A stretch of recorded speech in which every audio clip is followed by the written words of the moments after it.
Olá, seja bem-vindo ao programa Ação Nacional. E o Ação Nacional de hoje debate sobre as empresas startups. Eu recebo aqui Marcelo Vera, CEO da Inova Business School, e José Rubens Urbini Júnior, sócio da Venture Hub.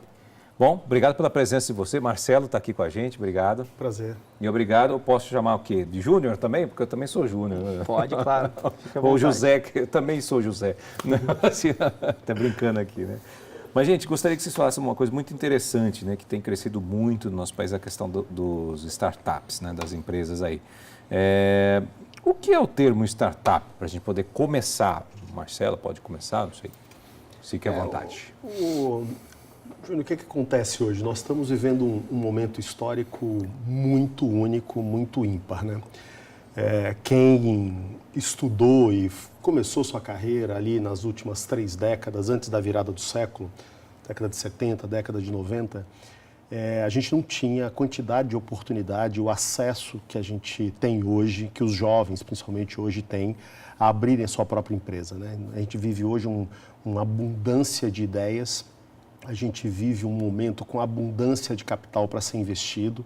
Eu gosto sempre de dizer, muita gente com dinheiro e sem ideia, procurando alguém com ideia e sem dinheiro.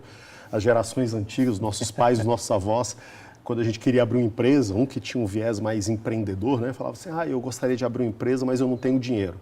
Hoje não se diz isso, porque hoje existe todo um aparato, né, de acesso a capital, a uma série de coisas. Então, o termo startup, eu acho que ele hoje é esse termo da moda, não sei se é moda, porque eu acho que isso não vai parar mais, né? Estudos mundiais mostram que as pessoas cada vez mais querem ter sua própria empresa, querem resolver algum problema social através de um empreendimento.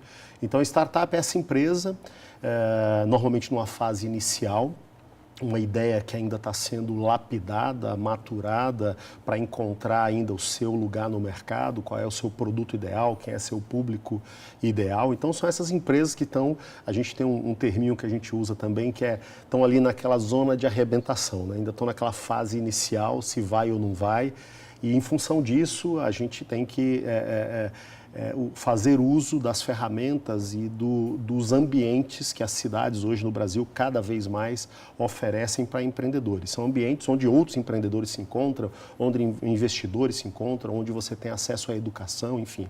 Então esse é um pouco do momento que a gente está vivendo hoje na nossa história.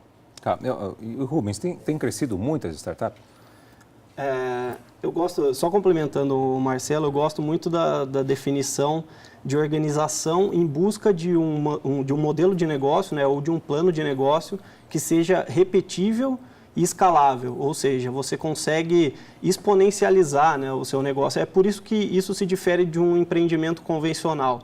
Então, as startups, realmente, elas utilizam, né, muitas vezes de tecnologia para tornar o modelo de negócio repetível e escalável. O modelo de negócio é semelhante ao plano de negócio, né? É que hoje a gente já utiliza esse novo termo para simbolizar a questão das startups. E tem sido muito comum, né? A procura por transformar o modelo de negócio convencional, né? O empreendedorismo convencional, para o universo das startups tem sido muito grande. É uma palavra que vem sendo muito usada, né? Como o Marcelo comentou. E os jovens de hoje, os empreendedores de hoje, eles têm procurado por nós, né, que somos uma aceleradora, depois até vou comentar mais sobre isso, para transformar esse modelo convencional em um modelo replicável e escalável. Então, a procura tem sido bastante grande, mas tem que ter muita cautela, né, porque as startups são realmente organizações exponenciais. Tá. E essas empresas, startups, elas têm ligação com o terceiro setor? Como é que é isso? Sim ou não, né? A gente vê hoje até um termo, normalmente, como o Rubinho colocou, né, essas empresas em fase inicial, mas que querem, em última instância, ganhar o mundo, né? Esse termo escalar é você fazer negócios mundialmente. Hoje, para fazer negócio mundialmente, você precisa da tecnologia. Talvez aí uma grande parte das startups tenha esse viés. Mas outro movimento crescente hoje é o chamado empreendedorismo social, que, se a gente pegar os dois extremos, aquele empreendedorismo que tem tem o lucro como principal objetivo e no outro limite, organizações não governamentais que não têm lucro como objetivo fim, a gente começa a ver um movimento aqui no meio, os chamados empreendimentos sociais, trocando em miúdos. Imagine você, Júnior, eu quero ter um negócio, eu quero ter uma empresa, eu quero ter lucro, sim, quero gerar empregos, mas o meu produto tem que ser a solução para um problema social. Então, você começa a ver um movimento crescente também do chamado empreendedorismo social, né? Mas você tem aí, dentro do mundo das startups, pessoas que estão resolvendo os problemas ou as dores do mundo nas mais diversas formas e segmentos, né?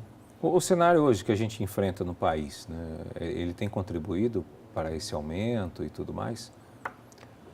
Sim, com certeza. Até muito boa pergunta, porque a gente está passando por uma mudança, né, macroeconômica e também política, onde esses ambientes de inovação, que até o Marcelo comentou, essas iniciativas de inovação, elas estão sendo bastante fomentadas, né, por políticas públicas, algumas ações pontuais. Aqui em Campinas a gente tem alguns exemplos de ações pontuais, mas isto está favorecendo bastante o ambiente regulatório, está deixando aí o terreno liso, mais tranquilo, para que as startups possam começar a atuar, e incentivos para que eles possam ter um mercado, uma busca aí por um modelo de negócio que seja factível, seja sustentável. O momento histórico tem impulsionado, sim, né? Isso que o Rubinho colocou, o cenário econômico e político tem favorecido. A gente sabe como é que está o nível de desemprego no Brasil e onde essa pedra dói mais, né? É no jovem que está chegando ao mercado de trabalho. Poucas oportunidades em função dessa crise recente, mas independente da crise tem um outro fenômeno, as empresas estão enxugando, né? Então a gente vê uma crescente substituição de força de trabalho humana por máquinas, por inteligência artificial, por outras coisas. Então, o número de vagas, independente de crise, ele não é mais o mesmo. Então, as empresas estão se horizontalizando, a gente chama redução de níveis hierárquicos. Uma empresa que tinha 7 níveis hierárquicos, hoje chega a ter 3, 4. Então, isso reduz a oportunidade de... A ideia da verticalidade está... Totalmente fora de contexto. Então, o que resta hoje a um jovem que tem aí o seu grau de... que é um pouco inquieto, que é um pouco empreendedor, que quer ir para a iniciativa privada própria, né? Abrir seu próprio negócio, empreender, criar sua startup. E outra, as redes sociais hoje têm dado visibilidade aos casos mundiais. Então, hoje você está na sua casa vendo que um jovem de 16 anos criou alguma coisa do outro lado do mundo, e aí você olha no espelho e fala, poxa, se ele fez, por que eu não posso fazer também? Então, você vê também esse efeito...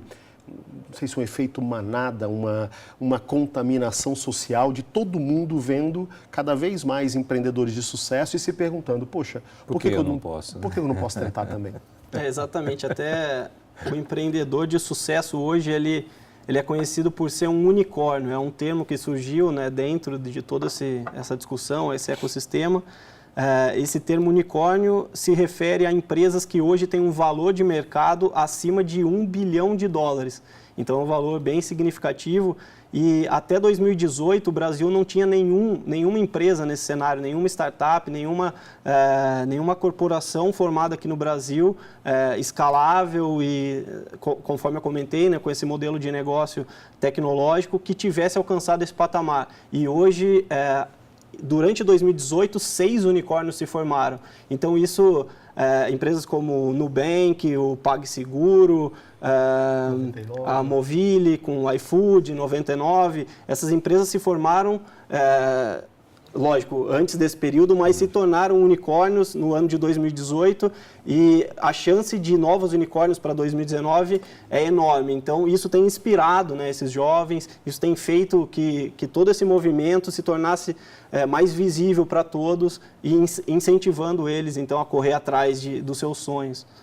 Então, a crise impulsiona. Sim, sem dúvida, impulsiona. Mudanças e impulsiona...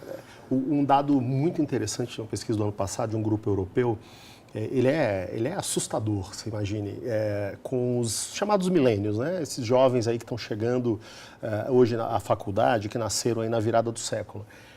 66%, 2/3 dos millennials do mundo não querem mais ser empregados. Eles querem ter sua própria empresa, 2/3. Isso a média mundial. Quando você pega esse estudo e tira a média Brasil, sobe para 71%.